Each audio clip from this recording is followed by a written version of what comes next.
올 1등급 받은 학생들이 적기 때문에 실질적으로 내신에 어떤 변별력이 있다. 근데 그게 보면은 내신의 불안감을 조금 잠재웠다? 그렇게 생각하지는 않거든요. 근데 여러분들이 기회가 된다고 한다면은 2018학년도 서울대 모집 요강 전형 계획안을 한번 꼼꼼히 한번 살펴보세요. 그 안에 보면은 석차 등급이라는 말은 없습니다. 말이 나오는 거거든요. 어떤 고등학교 유형에 감과 동시에 상위권 대학을 목표한다고 한다면 그 수단은 솔직히 말해서 결정된다고 봐도 과언이 아닙니다. 오늘은 김창식 소장님 모시고 2026 고교 선택 결과 살펴보려고 합니다. 소장님 안녕하세요. 네, 반갑습니다. 간단히 소개 부탁드립니다. 네, 메가스터디 교육에서 엠베스트 입시전략 연구소에서 근무하고 있는 연구소장 김창식이라고 합니다. 반갑습니다. 2026 고교 선택 지원 경향 어땠을까요? 2026학년도 고교 선택에서 학생 학부모는요, 어떤 좋은 학교를 찾기보다는 사실은 덜 위험한 선택을 하는 경향이 뚜렷하게 나타났습니다. 어떻게 보면 이제 고교학점제, 내신 5등급제, 그다음에 수능 체제 이런 변화에 맞추어서 학교 간판보다는 내신 리스크를 얼마나 관리할 수 있느냐가 고교 선택의 기준이 됐다 해도 과언이 아니라는 거죠. 그럼 좀 더 구체적으로 한번 들어볼까요?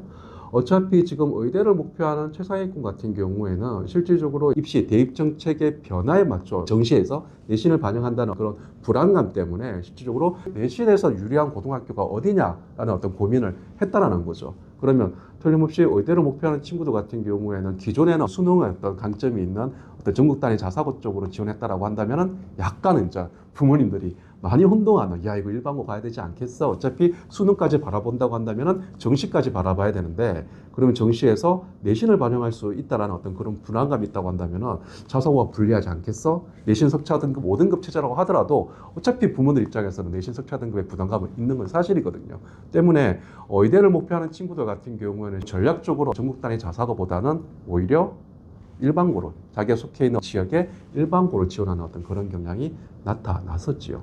또 반면에 문과계열이라고 하죠. 인문계열이라고 놓고 본다면 이제 외고나 국제고를 생각하는 친구들, 인문계열에서 내가 최상위권 대학을 목표하겠어라는 친구들 같은 경우에는 오히려 더 역으로 전략적으로 외고 국제고를 선택을 했죠. 왜냐하면 그들 친구들 같은 경우에는 사실 대입에서 정시까지는 생각하지 않거든요. 학종으로 서울대 최상위권 대학을 인문사회 계열을 합격하고자 하는 목표를 두고 있는 학생들이기 때문에 학종의 경쟁력을 가지고 있는 것은 결국은 인문사회 계열에서는 외고 국제고가 뛰어난 경쟁력을 가지고 있으니까 그들 학교로 지원하는 경향이 보였죠. 때문에 외고 국제고 같은 경우에는 지원자 수, 경쟁률이 올라가는 어떤 그런 현상이 발생을 했습니다. 근데 예전 같은 경우에는 와 이게 좋은 학교, 소위 말 특목고 자사고 대입 실적 우수하니까 모든 학생들이 경쟁에 뛰어들었다고 한다면은 좀 전에 말씀을 드렸다시피 입시가 바뀐 어떤 변화되는 부분이 있다 보니까 조금 약간 어정쩡한 상위권 학생들이죠. 지향은 이제 내가 상위권 대학을 목표하지만 실력은 조금 부족한 친구들 같은 경우에는 이제 그들 층들이 약간은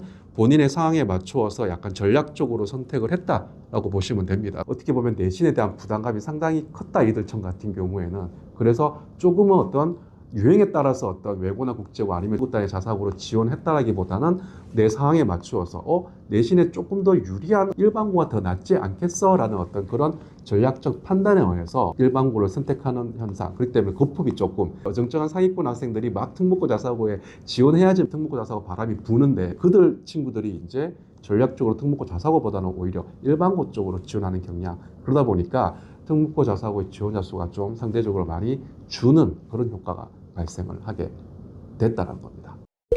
일반고 배정을 제외한 지원 결과가 다 나온 것으로 아는데요. 2026 고교 선택 결과는 어땠을까요? 2026학년도 고교 선택은 2025학년도와 비교해서 보면 이제 학부모님 학생들이 어떤 신중하고 상당히 어떤 계산적인 선택이 늘어났다고 보시면 될 것 같습니다.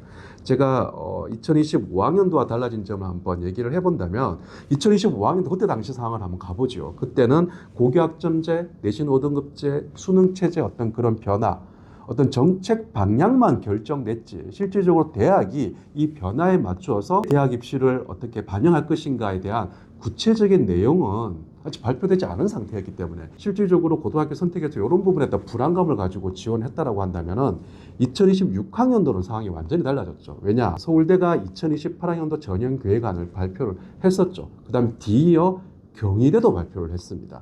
근데 물론 이제 부모들 입장에서 이 특목고와 자사고를 생각하는 엄마들 입장에서는 경희대는 조금 안중에 없었던 것 같습니다. 어쨌든 간에 이런 대입 전형에 대한 어떤 방향이 결정된 상태에서 그걸 확인하고 2026학년도 고교 선택이 이루어졌거든요.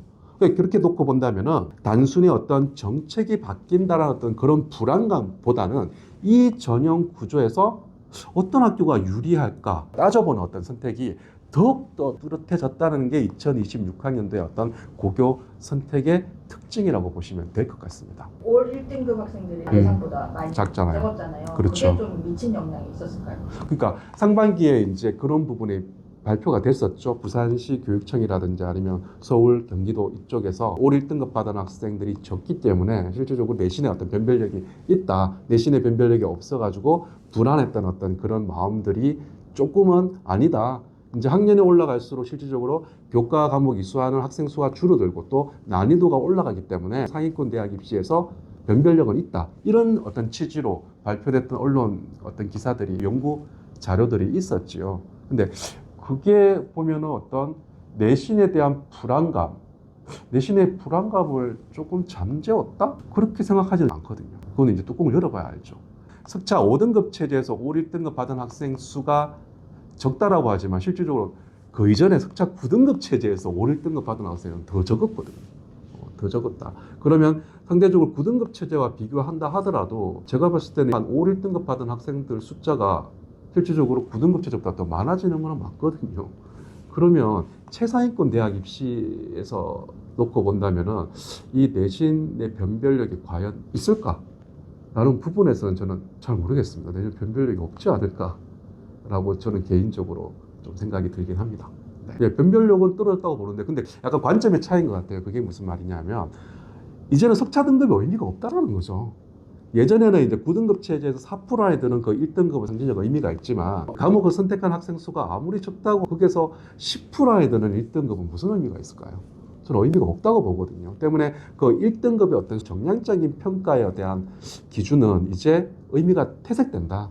특히 최상위권 대학 입장에서 놓고 본다면 그런 어떤 수치적인 어떤 의미보다는 이 친구가 최상위권을 유지하면서 과연 3년 동안 우리 대학, 우리 학과를 오기 위해서 어떤 활동을 했어, 어떤 결과를 만들어냈어, 어떤 성과를 이루었어, 이게 더 중요하지 않을까라는 생각이 든다는 거죠. 예전에는 석차 등급을 우선적으로 봤다라고 한다면 이제는 그게 아니라 오히려 이 친구가 고등학교 3년 동안의 환경이라는 거죠. 학교생활 기록부를 보면 이 친구가 고등학교 3년을 어떻게 보냈는지 알 수가 있으니까 그게 좀 더 비중을 높이 보면서 이 친구가 어떤 성과를 이루었는지에 조금 방점을 주지 않을까라는 생각이 든다는 거죠. 네. 2027은 이 학부모님들과 학생들의 선택이 어떻게 바뀔까 생각하시나요? 네, 2027학년도 또 많이 바뀔 것 같아요. 2026학년도와 비교했을 때. 왜냐하면 2027학년도 같은 경우에는 대학들이 2028학년도 전형기획안을 다 발표를 하잖아요. 그러면 구체적으로 상위권 대학이 어떤 식으로 학생들을 선발할 거라는 그 전형기획안이 나오기 때문에 거기에 맞춰 또 유불리를 판단을 하겠죠. 와, 이런 고등학교 좋을 것 같아. 우리 아이 상황은 이러니까 이 학교가 괜찮을 것 같아. 이런 판단을 할 수 있기 때문에 2028학년도 전형계획안을 보고서 2027학년도 고등학교 선택이 이루어지지 않을까. 근데 물론 드라마틱하게 특목자사고 지원자 수가 그렇다고 증가하지는 않을 것 같습니다. 증가하지는 않을 것 같고요. 결국은 2028학년도 대입 결과가 나와봐야지 압니다. 이 정책 변화와 맞추어서 대학의 모집 요강의 어떤 변화에 따라서 어떤 결과가 나왔는지에 대한 그 결과물을 확인해야지만이 실질적으로 이제 고교 유형별로 상위권 대학 입시에서의 유불리가 결정이 되겠죠. 결국은 2028년에 대입 결과가 나오니까 2028년이 이제 중3이 되는 아이들이 지금 중학교 1학년 올라가는 2013년생이거든요. 이들이 이제 중3이 됐을 때는 어쩌면은 이 정책 변화와 대입 모집 요강 변화에 맞춘 어떤 입시 결과를 받아보고 난 다음에 검증된 어떻게 보면 선택을 할 수 있는 첫 번째 세대가 되지 않을까 그런 생각이 듭니다. 즉 2028년도 입시 결과가 나와야지만이 어떤 고교 어떤 선택이라든지 어떤 지원자 수 변화 이게 확실하게 달라지지 않을까라고 예측이 됩니다. 그 이전에는 깜깜이죠. 모르죠.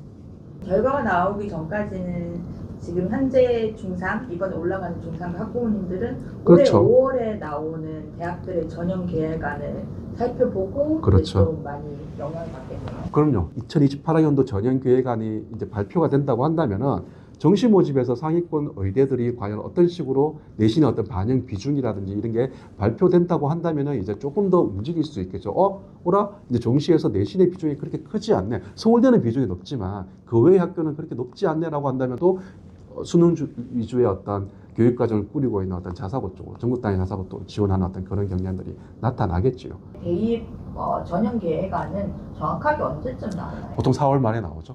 4월 말에 나오고 5월 초에 되면 이제 부모님들이 다 이제 알 수가 있고, 그 다음에 당연히 그때 되면 또 유튜버들이 각종 어떤 교육 뭐 업체라든지 이런 쪽에 막 분석 기사를 막 낸다든지 영상이 막 나오겠죠. 네. 그때 지켜봐야 될 포인트는 서울대처럼 정시에도 내신을 그렇죠. 많이 반영, 어느 정도 비율로 반영할지, 맞아요. 아니면 경희대처럼 음. 좀 내신의 비중이 비중을 좀 줄일지. 그게 관전 포인트겠네요. 맞습니다. 그리고 또 당연히 어떤 학생부 종합전형의 어떤 변화죠. 그 다음에 학생부 교과전형의 변화. 학생부 종합전형의 변화보다는 학생부 교과전형의 변화가 상당히 클 거라고 보거든요. 그러면 직접적으로 학생부 교과전형에 유리한 고등학교 유형이 일반고잖아요. 그러니까 일반고냐 자사고냐 아니면 일반고냐 외국국제고냐 이 선택에 고민을 많이 하는데, 학생부 교과전형과 학생부 종합전형, 그러니까 수시 모집에서 그 전형 변화들이 상위권 대학 중심으로 어떤 식으로 바뀌는지 여기에 따라서도 많이 달라지겠죠. 특목 자사고 대 일반고 장단점 어떻게 보시는지. 먼저 말씀드리고 싶은 게 2026학년도 고교 선택은요, 어느 한쪽이 옳고 그른 선택이라기보다는 실질적으로 학생이 목표하는 어떤 대입 전략에 맞추어서 충분히 이유 있는 선택을 했다라는 점을 제가 조금 강조드리고 싶어요. 그래서 보면은 이제 학교 유형의 장단점이 틀림없이 있고, 그 다음에 어떤 전형의 유불리도 학교 유형에 따라 조금씩 다르잖아요. 예컨대 일반고의 가장 큰 장점은 내신 관리의 안정성입니다. 특히 학교장 추천 전형의 어떤 지역균형 선발 전형이라든지 아니면 학생부 종합 전형에서 어떤 안정적인 내신 관리와 그리고 성실하게 학교 생활을 했다고 한다면은 그 전형에서 큰 장점이 있거든요.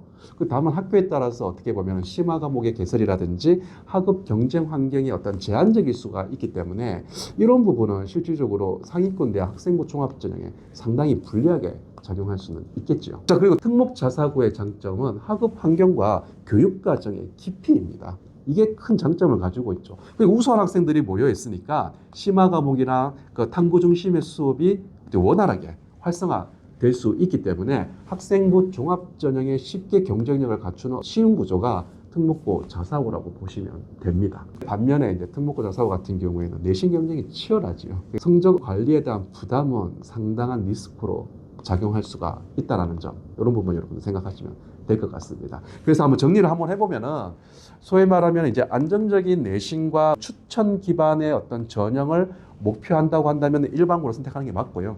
그 대신에 학업의 깊이와 교육 과정의 활동도가 중요한 전형을 목표한다고 한다면 특목 자사고를 목표하는 게 사실 맞습니다. 상대적으로 유리하기 때문이죠. 결국에 중요한 게 학교 유형이 아니라 결국 목표 대학과 전형에 맞는 어떤 환경에서 우리 아이가 어떤 성장을 할 수 있느냐가 고교 선택의 기준이 될 수 있다라고 제가 말씀드리고 싶어요. 제가 소장님 설명회를 갔을 때 네. 되게 인상 깊었던 점이 네. 일반고에서 네. 상위 10개 대학 학종으로 진학한 학생의 비율이 굉장히 적어서 놀랐던 기억이 있거든요. 맞아요. 좀 학교 유형별로 유리한 대학 전형 설명해 주세요. 학교 유형별로 사실 유불리가 있는 건 맞거든요. 또 전형 같은 거 따져본다고 한다면 어떤 학교가 유리하고 어떤 학교가 불리한 건 틀림없이 있거든요. 어떤 고등학교 유형에 감과 동시에 상위권 대학을 목표한다고 한다면 그 수단은 솔직히 말해서 결정된다고 봐도 과언이 아닙니다. 그러니까 일반고로 갔다고 한다면 실질적으로 내신 관리의 안정성, 이게 큰 장점이잖아요. 그러면 결국은 내신, 석차 등급이 어떤 정량적인 수치의 가치를 두는 학생부 교과 전형이 일반고 출신들한테 절대적으로 유리합니다. 근데 문제는 뭐냐면은 상위권 대학 중심으로 학생부 교과 전형으로 선발하는 인원수가 그렇게 상대적으로 많지 않기 때문에 일반고 학생 수는 워낙 많은데 그에 비해서 일반고 학생들한테 유리한 교과 전형을 선발 인원수는 10% 내외다 보니까 실질적으로 일반고 출신들이 상위권 대학을 많이 합격할 수 없는, 수치적으로 놓고 본다면 많이 합격할 수 없는 어떤 구조적인 어떤 문제를 가지고 있죠.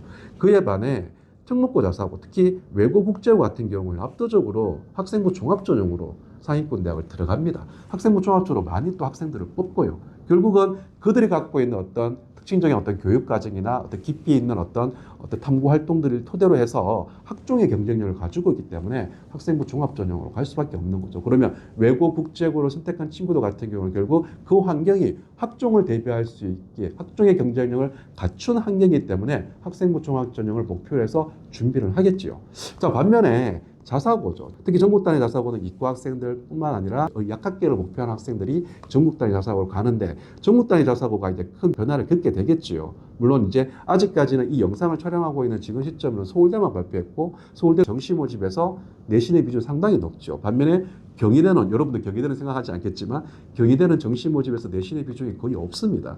근데 문제는 그 사이에 있는 대학들이 과연 정시에서 내신의 비중을 얼마나 두냐에 따라서 의학학계를 목표하는 친구들의 어떤 자사고의 어떤 지원 방향, 지원의 어떤 그런 선호도 이런 것들이 결정되지 않을까. 결국은 전국 단위 자사고는 정시까지 염두에 두고 내가 준비를 한다. 그런 생각을 가지고 전국 단위 자사고를 선택을 하면 되는 거고 또 들어가서 그렇게 대비를 하면 된다는 거죠. 이렇게 고교 유형별로 보면 어떻게 보면 약간 전형 방식에 따라 유불리는 틀림없이 존재를 합니다. 때문에 어떤 고등학교를 선택해서 들어간과 동시에 상위권 대학 입시의 어떤 수단은 결정된다. 문제는 이제 대학들이 그 수단, 교과 전형이든 종합 전형이든 종합 전형에 또 약간 다양한 전형들이 있거든요. 그 전형별로 학생들은 선발하는 비율이 다르기 때문에 고교 유형별로 약간 희비가 엇갈리는 그런 현상이 나타나고 있다. 그렇게 여러분들이 이해하시면 될 것 같아요. 예전 9등급제에 비해서 지금은 5등급제니까 약간 내신 성적에 대한 착시 현상이 좀 있잖아요. 맞아요. 그 특목 자사고를 가도 좀 1, 2등급 안에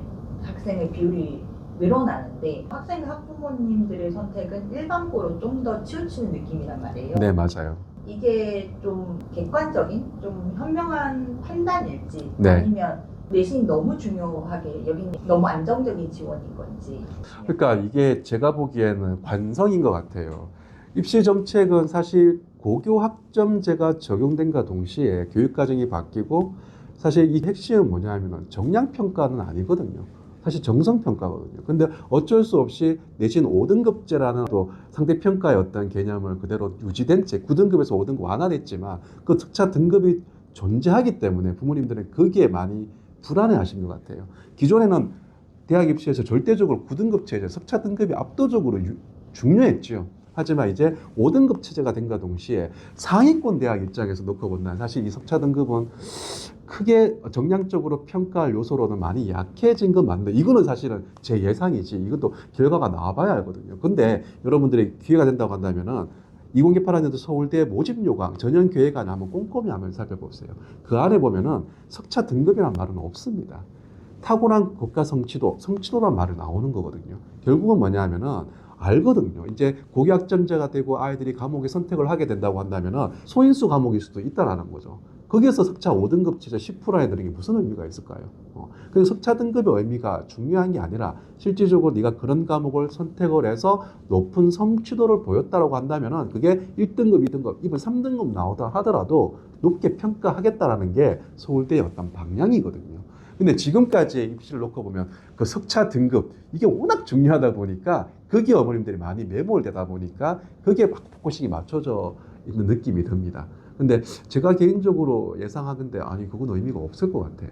결국은 5등급 체제에서 그 1등급은 중요하지 않다. 결국은 내가 어떤 환경에서 내가 어떤 성과를 내가 만들어내느냐. 그게 학교생활기록부에 고스란히 담겨져 있느냐. 그걸 또 입학사정관들이 볼 수 있느냐, 확인할 수 있느냐. 이게 중요한 포인트가 되지 않을까라고 생각이 든다는 얘기죠. 그래서 이제는 또 석차 등급의 어떤 굴레에서 벗어났으면 좋겠습니다. 굉장히 많이 바뀐 거네요. 옛날에 많이 바뀐 거죠. 무조건 등급을 일단 하고 난 다음에 그 다음 그렇죠. 활동을 했어야 되는데 그렇죠. 만약에 지금 막말로 고등학교 1학년부터 선택 과목까지 고상 과목이 올 1등급 받았다 하더라도 그게 무슨 의미가 있을까요? 의미가 없다라는 거죠. 그걸 통해서 네가 우수해라고 얘기할 수는 없는 거죠. 네가 그러면 올 1등급 받았으면 좋아. 뭐 했어? 최상위권은 알겠어. 그럼 네가 어떤 성과를 이루었어? 이게 중요한 거지. 그게 단순히 10% 안에 들었다. 올 1등급 10%에 들기 힘들다. 이런 기준은 이제는 저는 상위권 대학 입시에서는 더 이상 어떤 변별력 있는 가치로 작용하지는 않을 것 같습니다.